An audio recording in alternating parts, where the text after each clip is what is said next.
Hi again, it's Rachel, and this is the fourth journal entry for my international PR, personal reflection. That's what I'm doing this for. Keep on forgetting even though it's due so far off. Yeah, number 4. So this week there was a few things that I wanted to talk about.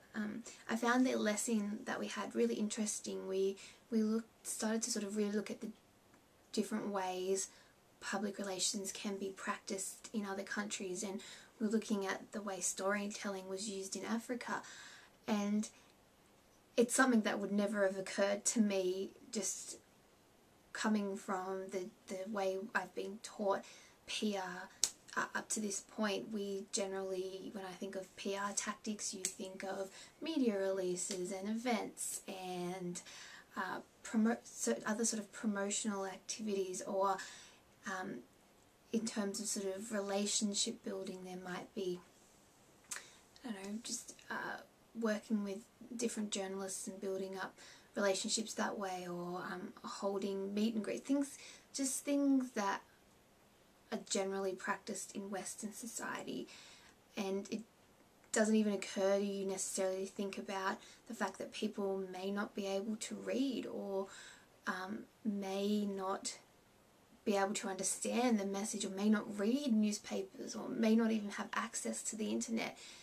When you're sort of thinking about public relations in Australia, generally I'm guessing that these things don't come to mind, but when you think about it logically, it makes perfect sense to take into account the culture and the background of the people who you're talking to, your target publics, because in building relationships, which is what we're trying to do in public relations, the best way to build a relationship is to find some common ground. And if putting ads in the newspaper isn't common ground, then you're never going to get your message across, which is ultimately one of your main objectives.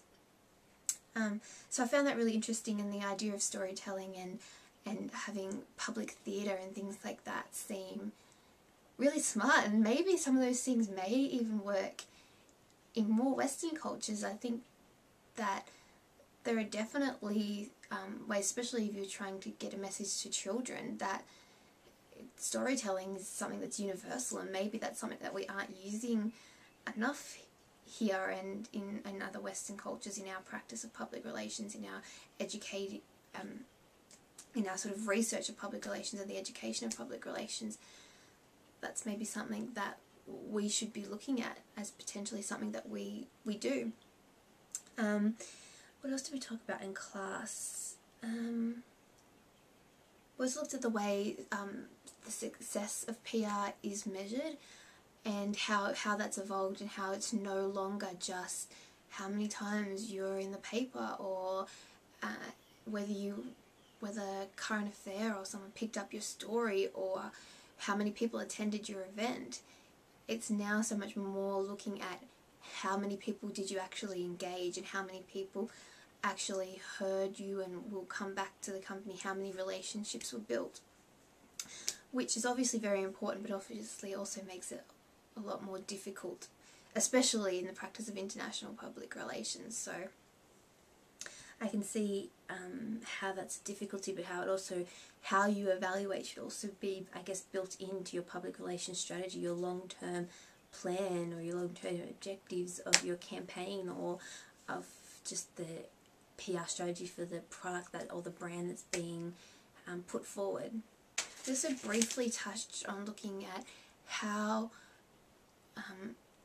practicing cross-cultural public relations, or cross-cultural communications, global public relations, you almost have to look at it as coming from a different paradigm. I know that in the textbook, which I'll get to in a second, the reason that we brought this up is because it's written sort of from a different paradigm to what general public relations theory, or the theory that I've been taught thus far anyway, has been coming from. And I can see why it's important to understand that, because if you're looking at it in a certain way, it's easy to criticize and say, well, no, this is not right because this, and this, because this theory says that two-way asymmetrical or two-way symmetrical communication is right, and that's it, that's the end of the story kind of thing.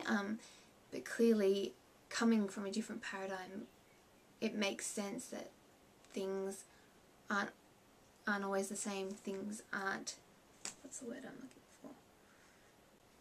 What works in one place, I guess, is not going to work in another place. What works for one person isn't always going to work for another person. What works for one company isn't going to always going to work for another company. So I guess it's really important to understand that. Another thing I want to talk about is for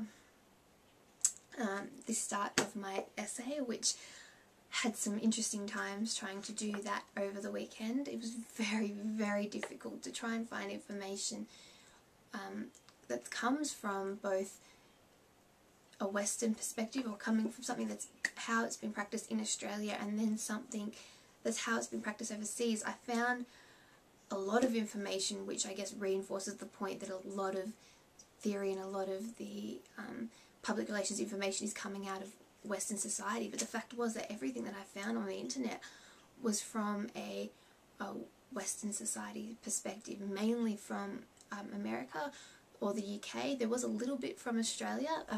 It's kind of hard. It wasn't even that much from here, which is a little bit disheartening, I guess. But then trying to look for a comparison, it made it really difficult, because the few case studies that talk about sort of international PR, they mainly concentrated on something that was done sort of within just that specific country, something very specific, probably because it was highlighting a clear example of how they do things differently. But then there was no comparison, and that made it very difficult. But part of the essay was also to look at the theory of the circuit of culture, which up until now I have never heard of. Never come across it in any of my research for other assignments, nor have I come across it in any of the classes. So I read pretty much the entire textbook, bar 3 chapters at the end, to sort of grasp, or try and grasp, a better understanding, and I feel like I'm getting there. I don't think I fully understand it yet. At the time when I was reading it, I felt like I was getting it, and then when I stepped back and tried to look at the assignment, maybe not all of it sunk in, because I still was a little bit confused on the different areas. But I at least now know that there's the 5 moments. The representation, regulation, identity, production and consumption. And there are a few things that really stood out to me. Partly the thing that, the main sort of messages I came from was, the main messages that really stood out to me were looking at the moment of consumption, and how the target publics, people who you are sort of putting your message forward, or putting your message to, the people who you're trying to build relationships with, they produce their own meaning out of what you put forward. So you can produce almost whatever you want, whatever you think will be valid to those people, but then they're just going to create their own meaning. So it's almost like you have to try and guess how they are going to take something on, how they're going to accept that in their culture, and then hopefully it'll be similar. But if not, you have to continue with that was the second thing, was the environmental scanning, and how it's not just something that's for issues management, which is what I've generally been told. It's something that you need to continue to do throughout a campaign, especially an international public relations campaign, to see how people have taken your message, and then adjust your tactics to make it work, so those relationships can be built, so that information, so that message does get through. Because especially if it's something very important, if you're overseas and trying to do something like the example in the textbook, which I found very interesting, so I did not know much about it, but like the smallpox example and eradicating that, it's such a major and important issue that you really need to get your message across. And throughout the case study, I could see how they had to reevaluate, reassess, change tactics, change strategies, do things differently in different countries, because people just don't take away the same meaning from the same things, which again is very logical when you think about it, because even within Western culture, even within Australia, even within a target market that someone may be marketing something to, or there might be PR efforts towards a particular segment in the population, even within that, people are still going to take things differently. There is no guarantee that you can say one thing to a group of people and they're all going to take away the same meaning for it. So I found that really interesting, and I probably have to reread a few more, or reread a bit of that, reread a bit more of the textbook, just to try and get to fully sink in. I think once we actually talk about it in class, which we haven't yet, that may make it a little bit more easy to understand. But yeah, I think I've blabbled on quite a bit for this Journal 4 entry, so I think I'll leave it at that. But I'm looking forward to class on Thursday, and we'll see how it goes, and I'm looking forward to seeing how my essay goes, because I'm not quite sure that I've done it right, but I'm hoping that I'll be able to at least work with it. I found a really interesting article comparing the way Starbucks public relations efforts are done in China as opposed to sort of done in Western nations of Australia and America, and then also briefly looking at what they do in terms of public relations in Greece. So I thought that was really interesting, and it definitely touches on the 5 moments in the circuit of culture.